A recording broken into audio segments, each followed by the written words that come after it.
I'm Dr. Prashna Samatar. The subject I'm going to teach in this particular presentation is the immigration law, and the topic which I have chosen to discuss in this presentation is Citizenship Amendment Act 2019 and Assam Accord. So to understand this particular presentation, we need to have certain prerequisites like to understand Assam Accord, to understand the Immigration Expulsion from Assam Act 1950, the Citizenship Act 1950, the Citizenship Amendment Act 2019. The bold objectives which has been covered in this presentation is to understand the CAA and its implication, to understand the basics of Assam Accord, to understand the nexus between CAA, that is Citizenship Amendment Act, and AC, that is Assam Accord, and to analyze its practical issues. Now here again I have highlighted the political positionality of the Assam itself, because the positionality of Assam, as I have dealt in one of my distinctive presentation elaborately, plays a pivotal role in its history of illegal infiltration or legal infiltration, the entire episode of migration. Let's not talk about the legality and illegality now, because it's the court to decide, or it's a proper forum to decide whether a particular migration is a legal or illegal migration.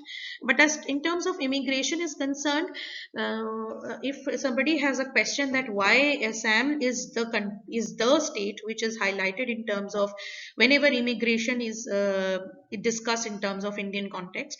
So one of the basic reason is its geographical positionality. Because of its positionality and because the widespread border which it shares with Bangladesh plays a pivotal role, and its cultural assimilation or its cultural similarity with those people who have infiltrated from there to Assam, and the peaceful nature of the Assam are some of the underlying reason because of which migrations have happened in installments down the ages to Assam from different parts of the neighboring borders which it shares with different part of the of the countries. So that is the thing.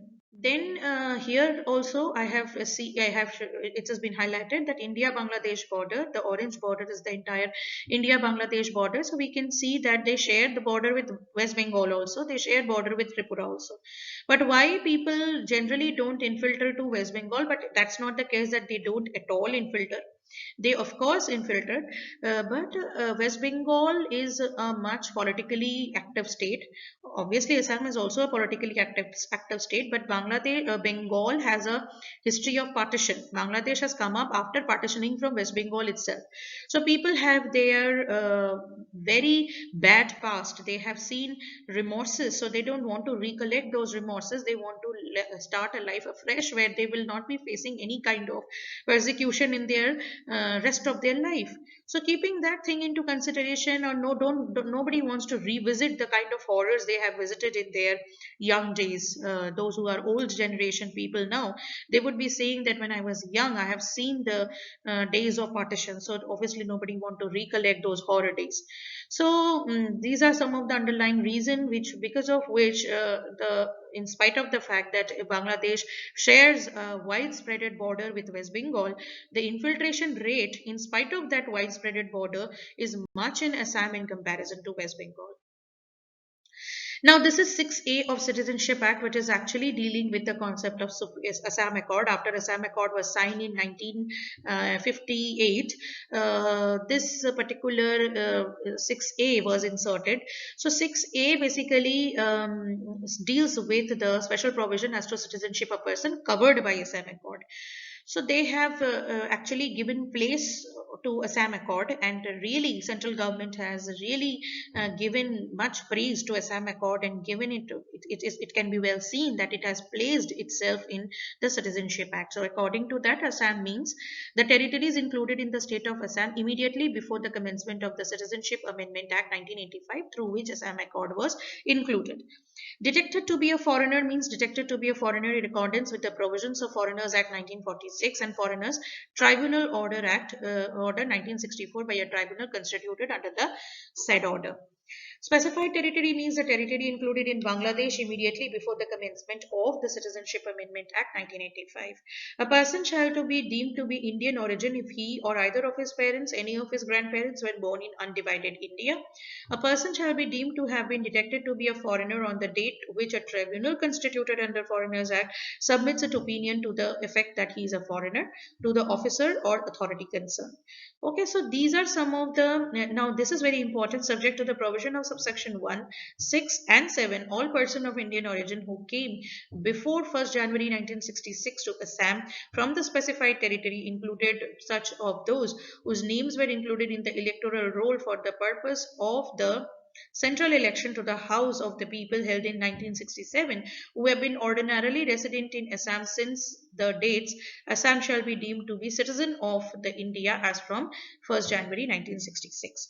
Now, why 1966 has been treated as a cutoff date? Because 1966 later on in after 1966 again migration has happened to India into Assam to India basically through Assam. So Assam has faced a lot of migration, and those migrations were needed to be then decided that whether they are legal migrations or they are illegal migrations, because migration was started becoming so unabated in Assam that the aboriginal people of the Assam were getting threatened that now they have to leave their place of stay, habitual place of stay, and have to settle somewhere else because of the increased population of the foreigners. So they needed to get into some law. They need to settle down something that this kind of unabated relocation should not be allowed. Okay.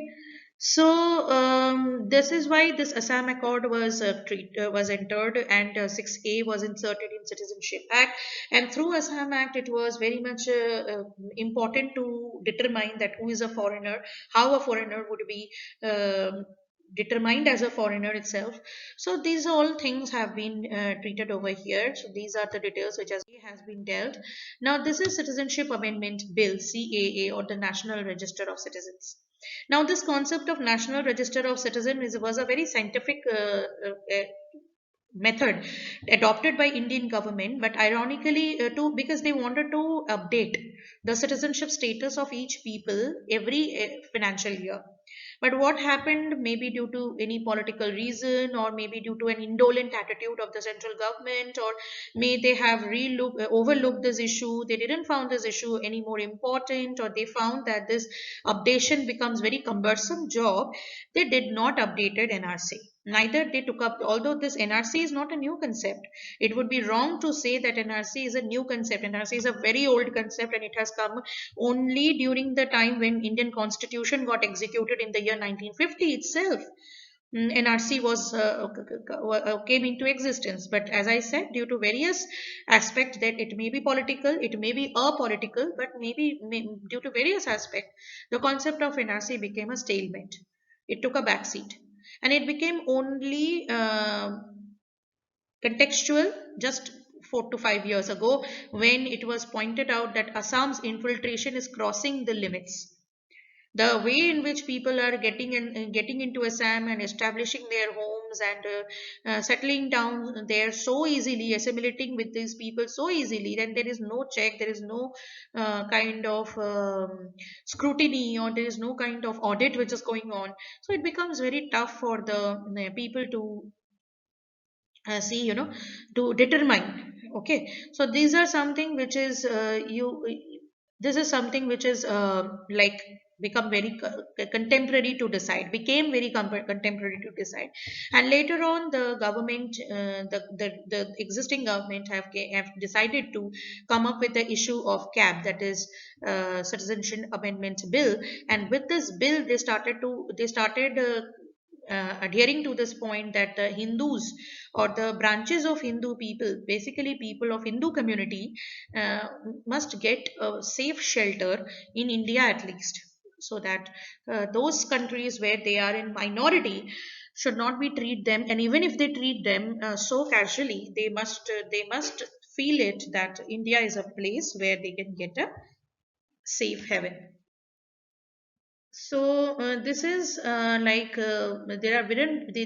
various part of the Indian citizenship which has been treated, which has been found here. It is very interesting to read the case of Taslima Nasreen, Adnan Sami. They all wanted to have citizenship of India, and then how their citizenship have been questioned and all of that. So that can be studied over here. This slide has been so IMDT Act also become very, very important. It is illegal entry act into India. So these are some of the aspects whereby Assam Accord has been has a close nexus with the Citizenship Amendment Act. So these are some of the practice question. What is the background of Assam Act? How 6A of Citizenship Act has given place to Assam Accord, and what is the real nexus between CAA and NRC? So if all these answers questions may be answered in the previous slides in very interestingly. So hope you have enjoyed this presentation. Hope to see you in my next presentation. Thank you so much for such a patient hearing.